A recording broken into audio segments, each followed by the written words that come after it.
Quick one before we start. If you're a birth worker and you don't know what your next steps in your business are, whether you're just getting started or you've been at this a while, I've made a free quiz for you. It shows you what stage your birth biz is actually at and what to focus on next, without any generic advice. It'll only take you a minute to complete, and the link is in the show notes. Right, let's get into today's episode.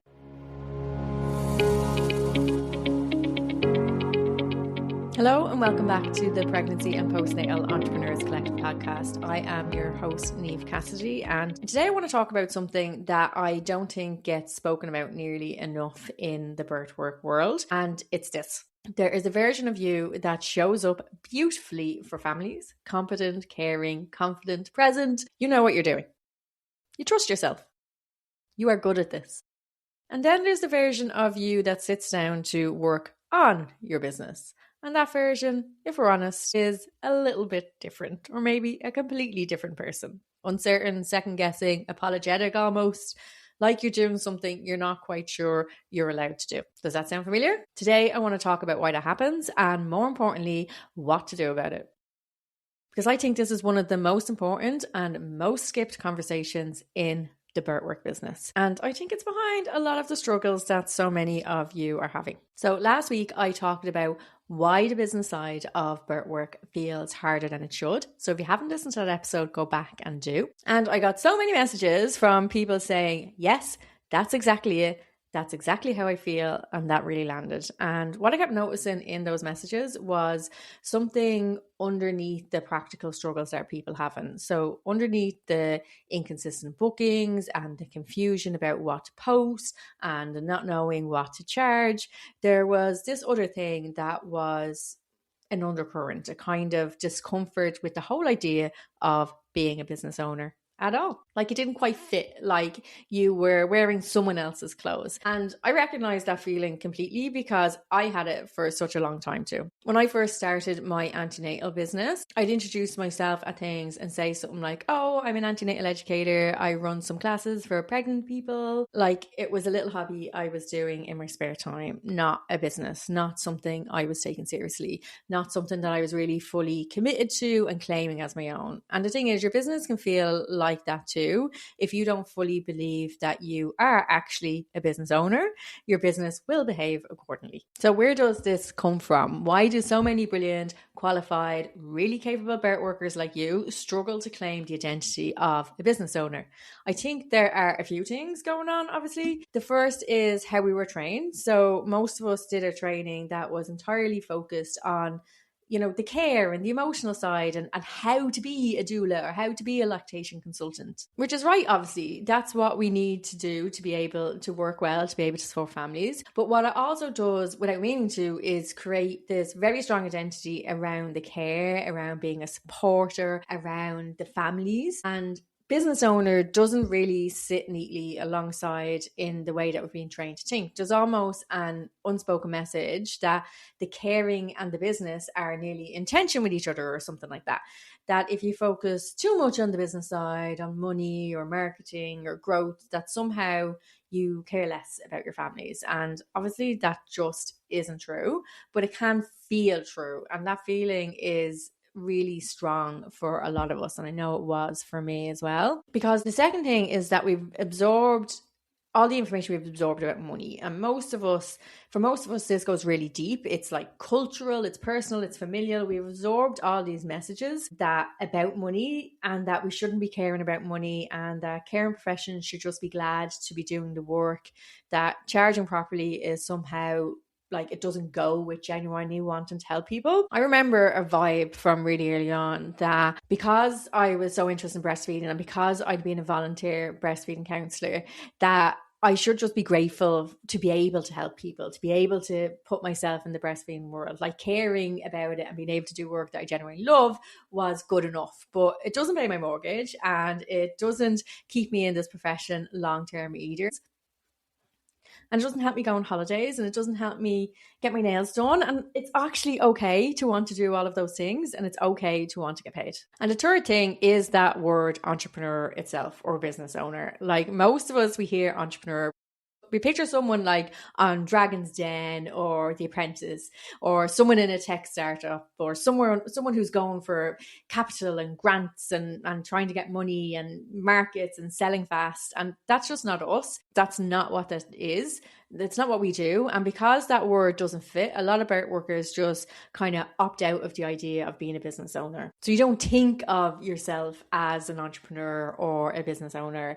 You think of yourself as just birth workers who happen to charge for things. And there's a big difference between these two things, and it's actually really important. And I want to be really clear here. I'm not saying that you need to become a different person. I'm not saying that you need to lose the care or the values or the ethics that brought you into this work. Please do not lose them, not even a little bit. What I am saying is that how you see yourself changes everything about how your business behaves and how you show up in your business. If you see yourself purely as a birth worker who happens to charge for things, you'll price apologetically, you'll over deliver, you'll undercharge, you'll say yes when you want to say no, you'll market yourself like you're asking for a favor rather than you're offering something genuinely valuable that's actually going to help people. And you'll treat your business time as somehow less important than everything else that is already on your radar. I know this because I did all of those things. But when you learn to see yourself as a business owner who does deeply value-led work in the birthwork space, you price with more confidence. You hold your boundaries more. You invest in your business because you take it seriously. You show up consistently because you understand that visibility is part of the job, and you put your energy into both aspects of the work, into the care part of the work and into the growing the business part of the work, so that you actually can care for the people that you want to look after. Same person, same values, completely different results.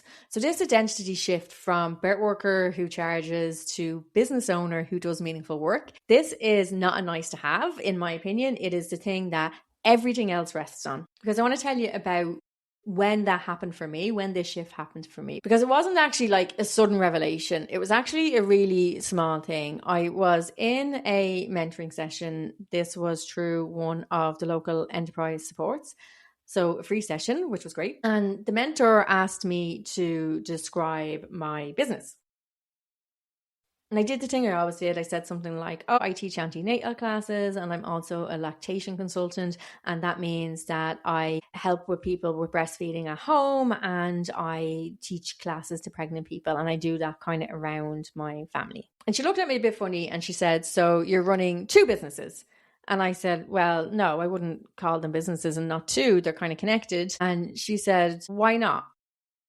And I didn't actually know what she meant. And I didn't really know what she meant, and I definitely didn't have an answer. So even while I was at a business mentoring session, I was still struggling with the idea that I was running a business. But I was getting some clients and I was bringing in some money, and I did have costs and time was taken up with marketing and strategy. So I guess I really did have a business. It just wasn't something that I really talked about that much in that way. And just being asked that simple question just got me really thinking a lot differently about it and working on my mindset around it too. So after the session, I started treating my work a bit differently, not overnight and not perfectly, but a little bit differently. I started keeping better records. I started actually monitoring my finances a little bit. Now I'm still not great with that, but I do try my best. I started making decisions from the perspective of, would this help the business grow? Or what would if I was the manager of this business, would I make this decision?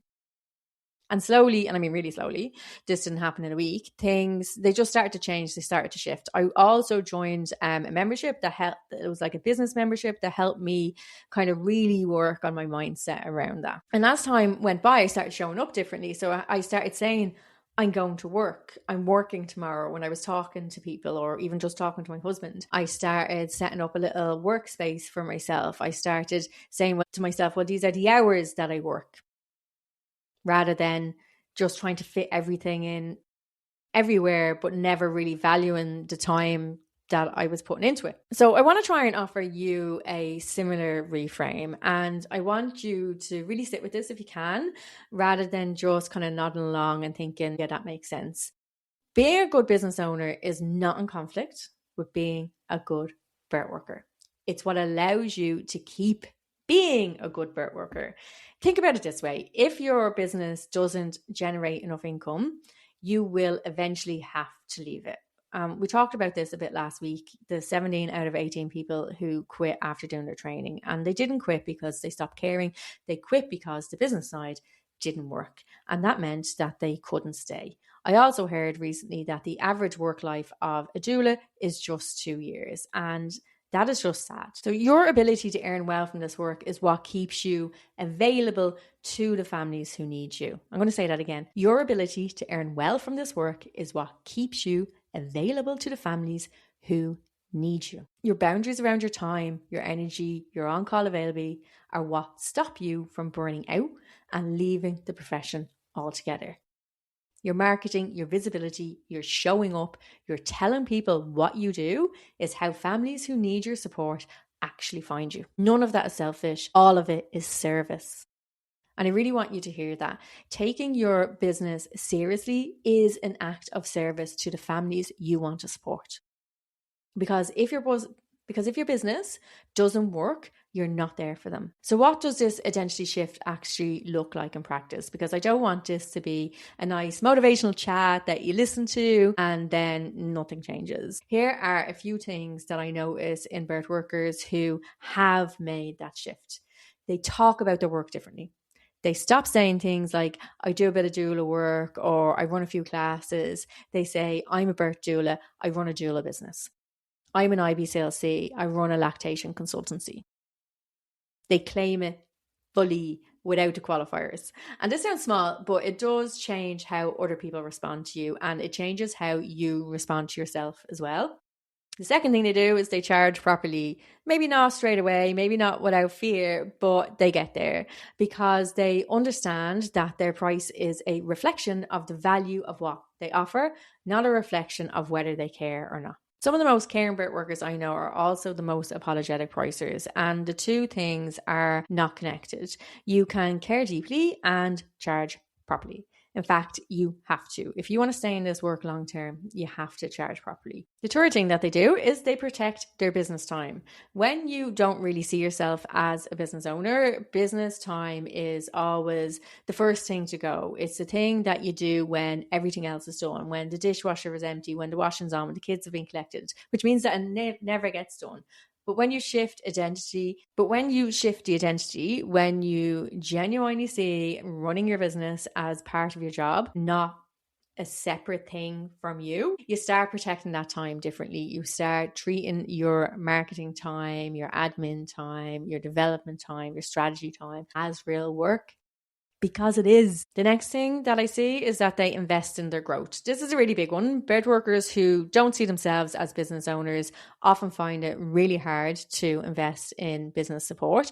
They'll spend thousands on clinical training and picking up another training to do another aspect of birth work. They feel guilty spending a fraction of that on business coaching or a membership or a program that's going to help them actually do the work of the initial training that they did in the first place. So a lot of people take up more parts of birth work because they think, well, if I can offer something else, I'll make more money. Whereas what I've learned is that if you just invest in what you've already trained in, so that you can actually do that work, you're going to do a whole lot better. Now, I do understand the reason why we keep doing all these trainings, because that clinical training, it feels connected to the work, whereas the business just feels like, am I spending money on myself?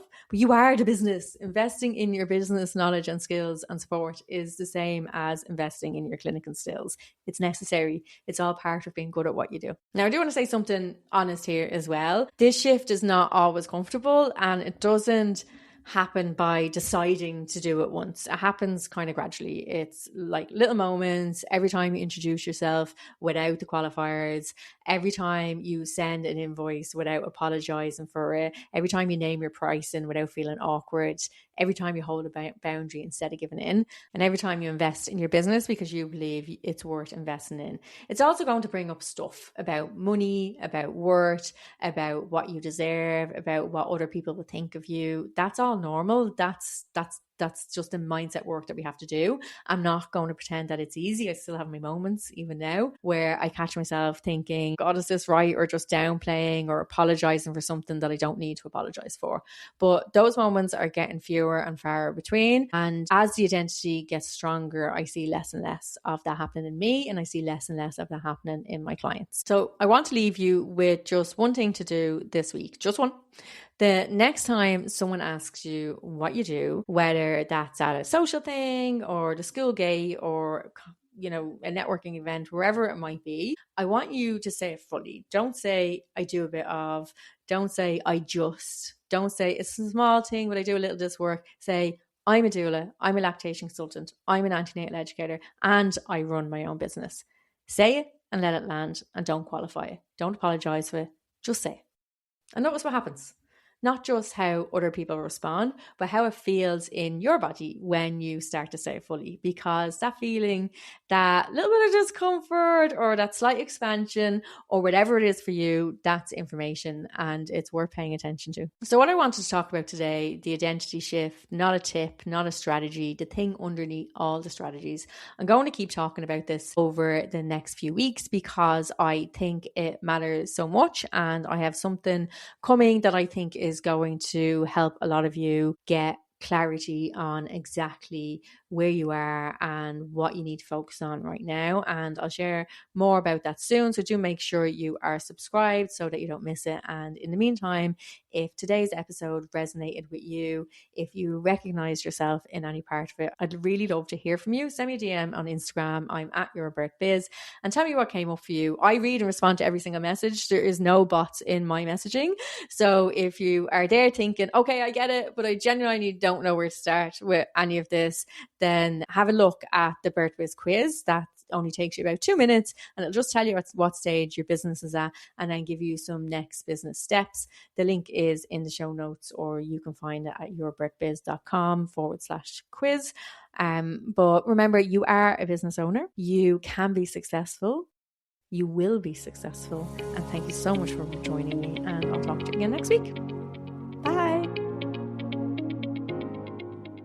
Before you go, if anything in today's episode had you nodding along or thinking, yeah, that's me, don't leave it there. My free quiz helps you see what stage your birth biz is actually at and what's worth your energy right now, so you're not second guessing every decision or following advice that doesn't fit. It'll only take you a minute to complete, so click the link in the show notes and find out your birth biz stage and what your best next steps are.